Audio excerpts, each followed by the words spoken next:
पिछले 10 साल में आप देखेंगे तो बिहार में कितना परिवर्तन हुआ है। 10 साल पहले आप देखेंगे तो बिहार का जो स्थिति था, खास करके जो जब बिहार में एनडीए की शासन नहीं था, तो एनडीए के शासन से पहले बिहार में बिजली की क्या स्थिति थी, रोड की क्या स्थिति थी। आप किसी भी शहर से, जैसे मेरे मुजफ्फरपुर से ही अगर पटना आना होता तो 5 घंटा आपको लगता, लेकिन आज 1 से 1.5 घंटा में आप पटना पहुंच जा रहे हैं। डेवलपमेंट ये होता है कि जो राज्य पिछड़े हैं उसको प्रायोरिटीज तो देना ही होगा, आखिर उसको मुख्य धारा में लाना है विकास। अगर हर स्टेट का प्रॉपर विकास नहीं होगा तो विकसित भारत बनेगा कैसे। इसलिए जो राज्य पिछड़े हैं, जिसकी स्थिति अच्छी नहीं है, उनको थोड़ा प्रायोरिटीज दी गई है।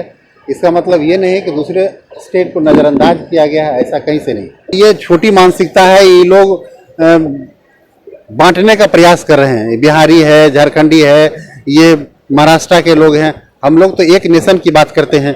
इसलिए ऐसे लोगों को जनता समझ चुकी है कि ये लोग देश को बांटने वाले हैं, देश के विकास के पक्षधर नहीं है। एनडीए के तमाम नेता कह रहे हैं बिहार में जब से एनडीए की सरकार बनी है तब से बिहार जो है वो विकास कर रहा है। लेकिन देखिए, सवाल जो है खड़े हो रहे हैं कि क्या 70 साल से बिहार विकास नहीं किया था, सिर्फ 10 साल में ही बिहार विकास किया गया है।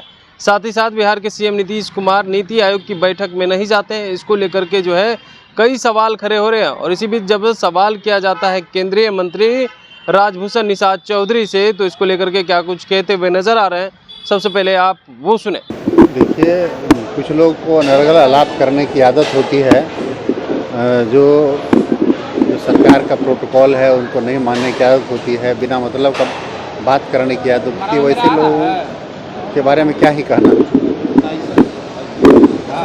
नीति आयोग की बैठक में सर ये भी कहा गया सर, बहुत से मुख्यमंत्री जो है बजट से जो है वो खुश नहीं थे, इसी वजह से उसमें शिरकत नहीं की सर। बजट एक तरफा बनाया गया सर, इसको लेकर। देखिए, हमारे यशस्वी प्रधानमंत्री नरेंद्र भाई मोदी और भारत की सम्मानित वित्त मंत्री मैडम निर्मला सीतारमण जी का उद्देश्य है भारत को एक परम वैभवशाली विकसित भारत बनाने का। 2047 तक जो उन्होंने लक्ष्य लिया है कि भारत एक शक्तिशाली राष्ट्र बने, तो उसके लिए जो राज्य पिछड़े हैं उसको प्रायोरिटीज तो देना ही होगा, आखिर उसको मुख्य धारा में लाना है विकास। अगर हर स्टेट का प्रॉपर विकास नहीं होगा तो विकसित भारत बनेगा कैसे। इसलिए जो राज्य पिछड़े हैं, जिसकी स्थिति अच्छी नहीं है, उनको थोड़ा प्रायोरिटीज दी गई है। इसका मतलब ये नहीं है कि दूसरे स्टेट को नज़रअंदाज किया गया है, ऐसा कहीं से नहीं। राबड़ी देवी ने सर विधानसभा का सत्र खत्म होते वक्त कहा कि बीजेपी हमेशा कहती है कि 70 साल से कांग्रेस ने कुछ नहीं किया, तो क्या 10 सालों में बिहार को और देश को बीजेपी ने बताया है क्या? निश्चित रूप से बहुत डिफरेंस हुआ है। पिछले 10 साल में आप देखेंगे तो बिहार में कितना परिवर्तन हुआ है। 10 साल पहले आप देखेंगे तो बिहार का जो स्थिति था, खास करके जो जब बिहार में एनडीए की शासन नहीं था, तो एनडीए के शासन से पहले बिहार में बिजली की क्या स्थिति थी, रोड की क्या स्थिति थी। आप किसी भी शहर से, जैसे मेरे मुजफ्फरपुर से ही अगर पटना आना होता तो 5 घंटा आपको लगता, लेकिन आज 1 से 1.5 घंटा में आप पटना पहुंच जा रहे हैं। डेवलपमेंट ये होता है, कभी बिजली के बारे में किसी ने कल्पना नहीं किया होगा, और आज बिहार में बिजली की जो स्थिति है, अब बहुत कम समय के लिए बिजली कटने पर न्यूज़ बनता है। और बिजली के क्षेत्र में हो, शिक्षा के क्षेत्र में हो, स्वास्थ्य के क्षेत्र में हो, पुल पुलिया के क्षेत्र में हो, काफ़ी डेवलपमेंट हुआ है।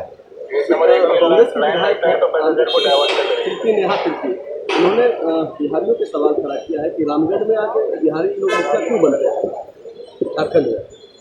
डेमोग्राफी चेंज पे उन्होंने सवाल उठाया और कहा कि रामगढ़ में आके बिहार के लोग मुखिया क्यों बन रहे हैं। देखिए, मेरा मानना है कि भारत एक देश है, और भारत में कहीं भी जहाँ भी जो लोग रोजगार के लिए जाते हैं, जहाँ जिनको मौका मिलता है, एक देश होने के नाते कहीं भी लोग जहाँ एलिजिबल हैं लोग चुनाव लड़ सकते हैं।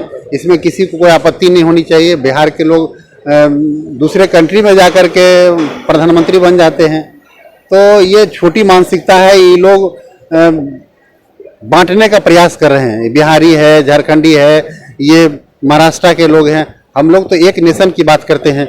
इसलिए ऐसे लोगों को जनता समझ चुकी है कि ये लोग देश को बांटने वाले हैं, देश के विकास के पक्षधर नहीं हैं। तो आपने सुना उनका कहना है कि देखिए बिहार के सीएम नीतीश कुमार नाराज नहीं है और जो बजट को लेकर के चर्चा है कि बिहार को उचित बजट नहीं मिला है, उसको लेकर के भी कहा है कि देखिए बिहार में जो भी विकास हुआ है वो एनडीए की सरकार में हुआ है। चाहे वो मुजफ्फरपुर से पटना की बात कर ले, पहले 5 घंटे लगते थे, अब जो है 1 घंटे लगते हैं। वहीं पे कई सवाल ये खड़े हो रहे हैं कि जिस तरीका से नीति आयोग की बैठक हुई उसमें ममता बनर्जी ने आरोप लगाया है कि हमारा माइक बंद कर दिया जाता है। इसको लेकर के भी कह रहे हैं देखिए जो भी पिछड़ा राज्य है सभी को इसमें जो है मौका मिला है और ख़ास करके सभी को उचित बजट मिला है। कमलेश कुमार, लाइव बिहार, पटना।